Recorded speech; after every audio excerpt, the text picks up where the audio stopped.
Сәлеметсез дуслар, мин авылда калам проектының 2нче сезоны старт алды һәм без бүген Теләче районының Тактамыш авылына кайттык. Әйдәгез, мин сезгә бик кызыклы герой турында сөйлим хәзер. Минем белән барыгыз. Тактамыш.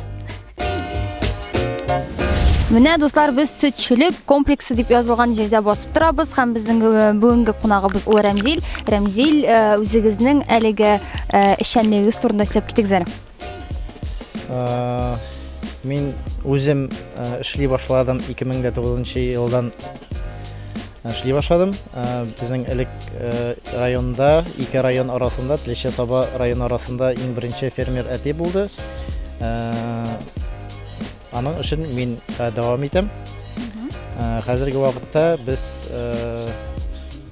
сөтчелек комплексында эшлибез, сөт җитештерәбез.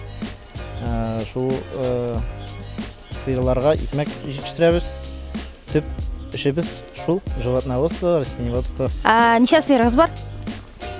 Бүгенге көндә бездә общий 89 сыерыбыз бар. Шуның арасында 52 савым сыеры.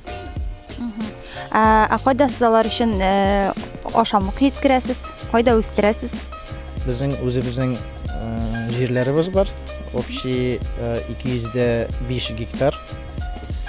Шунда җитештерәбез.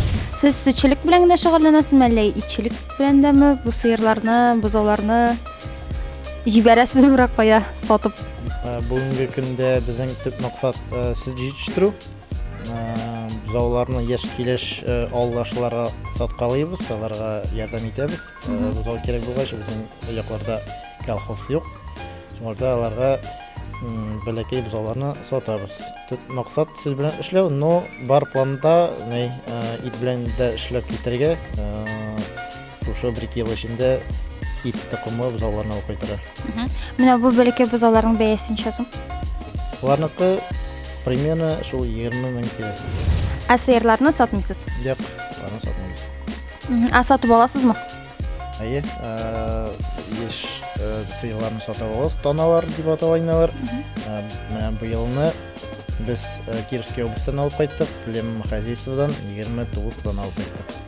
Шуларны менә сөтне арттыру дип уйлыйбыз инде, шул самый главный поголовье шулардан дип уйлап торабыз. Кая бардыгыз, кайда укыдыгыз һәм ни өчен авылда калырга булдыгыз? Әйе, мин шушы авылда тудым. Укыдык без күрше авылда, Әбде дигән авылда. Шуны 11 классны укып бетергәч, Казанда укып чыктык. Казанский автотранспортный техникумда. Шуны укып чыккач,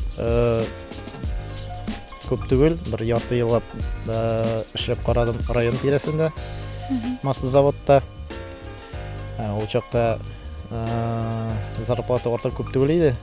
Районнан да ярак яшәгәч, минем өчен уңай вариант булмады ул. Үзебезнең ул чакта әти фермерский хозяйствоны апаргач, ул монда кайтмыйсың соң дигәч, мин аны уйлап алдым. Чөнки үзем авыл егете булгач, авылга тарта барыбер күңел. В итоге монда кайттык, монда эшли башладык. Беренче фермаларны әти белән төзеп чыккач, ошап китте шикелле. Авылда калганыгызга үкенмисезме? Юк. Юллары әйбәтрәк булса, асфальтлары, менә дигән эш дип әйтәсем килә инде авылда. Өстәгеләр өчен бу кичкенә генә шундый бер намек бездән. Юллар әйбәт булса бик яхшы булыр. Әмма авылыгызда сездән башка тагын яшь буын бармы? Иң яше мин монда. Аннары калганнары шул 40-50 яшьләр. Асаны монда шул пенсионерлар инде. Яшьләр бөтенсе китәләр шәһәргә.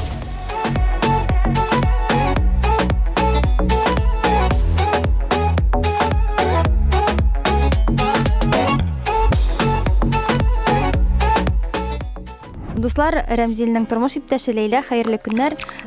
Ләйлә, сез үзегез кайдан буласыз? Мин Саба районы Яңамишан авылыннан. Бу якка укытырга килдем дә кияүгә чыктым Рәмзилгә. Һәм хәзерге көндә шушы якта эшләп яшәп ятыш. Сез Казанда укыдыгызмы? Юк, мин Арча педагог көллиятын бетердем. Авылда алдан ук авылда яшәргә калам дип уйлаган идегезме, әллә шулай килеп чыкты гынамы? Алдан ук авылда яшәргә калам дип уйлаган идем. Бу нәрсә белән бәйле? Бу сезнең авыл җанлы булуыгыз белән бәйлеме? Нәй, әлбәттә. Димәк, авылда калганыгызга бер дә көенмисез инде. Юк, бер дә үкенмим. Менә балаларыгызның авылда калуын теләр идегезме? Юк, Нишләп? эш күп. Сез менә бу сөтчелек комплексында сыерлар арасында йөрисезме, эшлисезме? Кирәк вакытта чыгам, йөрим, савам, карашам. Җәй көне күбрәк вакытта мин бакчада. Бик зур участок безнең чәчәк бакчасы участогы. Минем җәйге көнем шул бакчада казын үтә. Шунда Тактамыш авылында индеме? Әйе, Үзегезнең туган авылыгызда яшьләр бармы? бар. Димәк, яшьләр авылда теләп калалар индеме? Калаларны кайсы авылны сорыйсыз? Сезнең туган авылыгызны сорыйм. Тактамышта яшьләр юк дип әйттеләр. Минем үземнең туган авыл. Әйе. Анда бар, яшьләр бар. Менә Тактамыш авылында яшьләр өчен дип әйтеп тә булмый инде, чөнки Тактамыш авылында яшьләр юк шулай бит. Ниндидер теге культура чаралары, спектакльләр, концертлар оештырыламы? Әбдә авылында оештырыла. Димәк, сез инде күрше авылларга йөрисез күпчелек, шулай бит? Без күрше авылларга йөрибез. Монда кибәчәгә киләбез, шунда әбдәгә барабыз. Менә Тактамыш авылы бетсә, Бетми. без аны бетермибез диген. Без аны бетермибез, ул бетә алмый. Димәк, безнең Казан кибетләрендә сатып алына торган сөт ризыклары ул моннан килә. Әйе, шулай дип әйтсәк тә була. Бүгенге көндә как раз эш процедурасы бара. Үзебезнең сөт продукциясын район кибетләренә уже керә башлады. Ул сөт, сыер майы, каймак, творог и менә сыр өйрәнеп киләбез сыр ясарга. Сөтнең үзенең бер сыйфаты булырга тиеш. Менә бу кибетләр алсын өчен сездә ниндидер нормаларны үтәлергә тиеш дигән әйбер бармы?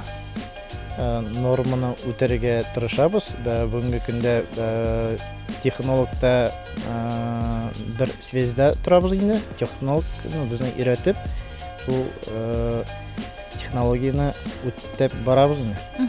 Сөт менә шундый әйтик дөрес нормадагы сөт булсын өчен аны нәрсә эшләтергә кирәк? Сыерларны нәрсә белән ашатырга кирәк?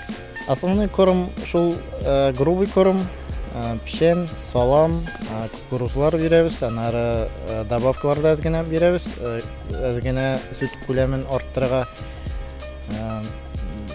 Болай безнең менә общий массозавод арасында самый качественный сөт булып кирип килә заводка. Бүгенге көндә сөтнең жиры 4:2, белок 3:2. Авылыгыз бетә дип курыкмыйсың? Ну, болай куркыта инде, авыллар барыбер бетә бит инде, кимиләр авыллар. Бездә генә тормый бит инде ансы. Сез менә бу өйдә әтиәнигез һәм тормыш иптәшегез белән бергә торасыз, шулай бит? Хатыныгыз нәрсә белән шөгыльләнә?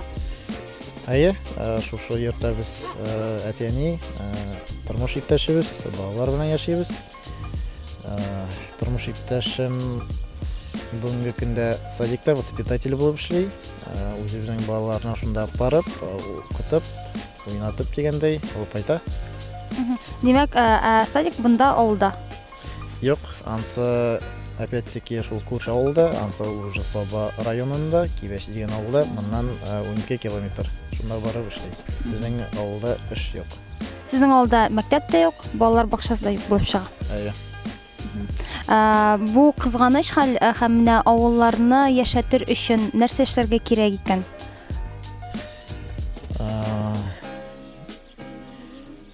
Нәрсә дип әйтим? Эш кирәктер. Беренчедән, менә минем фикер буенча колхозларны бетермәскә. Колхозы булса, авыл бетмәй инде. Сезнең биредә кемнәр эшли? Каян шушы эшчеләрне аласыз?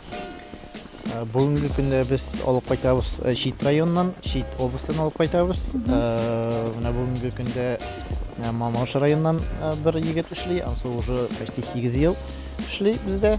И аннары Кировский областан алып кайтабыз. Алар монда кайда торалар? Безнең үзебезнең эшчеләр өчен өй бар, алар шунда яшиләр. Түләү ягында ничек? Түләү ягыннан кыш кына шул 18 меңгә төшә аларга ай буена. Җәй көне арттырабыз, чөнки җәй көне эштә арта, эш сәгате дә арта. Җәй көне көнне шул 1 меңгә төшә аларның. Авылда яшәүче кешеләр эшләймиме сездә? Юк. Булай үзем тәкъдим итеп караганым бар аларга. Эшлиселәре килмәй. Бу нәрсә белән бәйле икән? Менә авыл халкы бит инде ул ялкау халык түгел. Ни өчен аларның менә шулай теге ул ниндидер сезгә ярдәм итәргә теләмәүләреме? Яисә ялкаулыкмы чыннан да нәрсә белән бәйле икән? Минем фикерем буенча, колхоз беткәннән соң кеше ялкаулангандыр. Шуның өчен эшлиселәр дә килмәйдер. Димәк, әгәр дә без хәзер шу видеода әйтсәк сезгә эшчеләр кирәк дип, күрше-тирә районнардан сез аларны рәхәтләнеп, бигрәк тә җәй көне кабул итәсез, шулай бит? Әйе. Тагын бер тапкыр түләүләр буенча әйдәгез, сөйләшик әле. Димәк, җәй көне бәяләр арта, чөнки эш күп. Әйе. Көненә 1 мең. Әйе. Хәзерге вакытта? Хәзерге вакытта аена 18 мең төшә. Әгәр дә инде монда килеп эшләргә теләүчеләр бар икән, аларга монда өйдә бар, шулай бит түләүләре миңа калса бик яхшы авыл җире өчен бигрәк тә шуңа күрә рәхәтләнеп безнең героебызга мөрәҗәгать итә аласыз. Авылда үскән кеше буларак шуны гына әйтә алам, авылларның бетүе бик кызганыч хәл. Мин авылда калам проектта авылларга үсеш бирсен иде һәм яшьләр авылларга кайтып яшәсеннәр иде. Рәхмәт. Сау булыгыз.